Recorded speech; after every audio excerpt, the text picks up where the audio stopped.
किसी भी संविधान या किसी भी पवित्र कार्यक्रम की आत्मा, उसका उद्देश्य होता है। भारत का जो मूल संविधान बाबा साहब भीमराव अम्बेडकर ने, जिसे 26 नवंबर 1949 को जिस संविधान को अंगीकार किया था, याद करना, उस संविधान में 2 शब्द नहीं थे, सेकुलर शब्द भी नहीं था और समाजवादी शब्द भी नहीं था, सोशलिस्ट शब्द भी नहीं था। कांग्रेस ने चोरी छिपे जब ये देश के नागरिक अधिकार निरस्त किए गए थे, इमरजेंसी थी,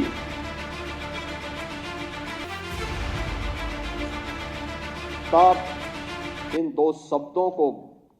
भारत के संविधान में डाल करके भारत के संविधान की आत्मा के गले को घोंटने का काम कांग्रेस ने किया था, कांग्रेस ने किया था। और इसीलिए जो लोग देश की जनता को गुमराह करते हैं, उन लोगों को बताए जाने की आवश्यकता है कि देश के प्रति इनकी भाव क्या है। इनका चेहरा लोकतांत्रिक दिखता है, लेकिन वास्तव में लोकतांत्रिक नहीं। यह अपनी उस तानाशाही फांसीवादी मानसिकता के तहत काम करने वाले लोग हैं, और जब भी इनको अवसर मिलेगा, ये लोग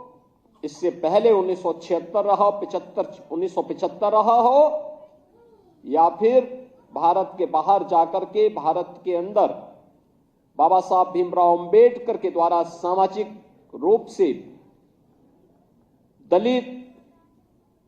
अति पिछड़ी जाति के लोगों को, पिछड़ी जाति के लोगों को मिले हुए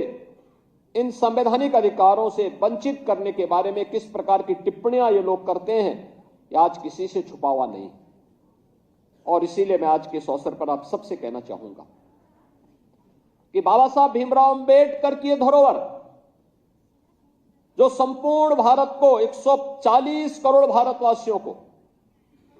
एकता के सूत्र में बांधता है,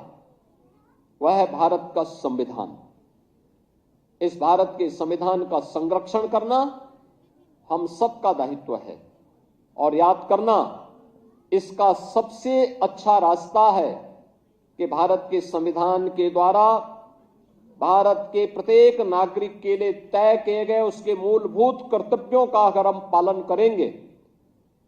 तो यह बाबा साहब भीमराव अम्बेडकर के प्रति